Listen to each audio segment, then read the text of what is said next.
Clear Rosebud AI cache. How to fix storage lag in Rosebud AI.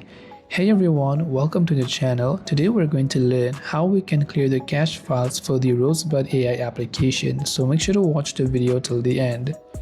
Now if you're using on Android, this process is fairly simple. You can use the phone's feature to clear the cache. Open up settings on any of the Android phone you're using and go to the option called apps. From the list of apps, from the top you want to go to app management.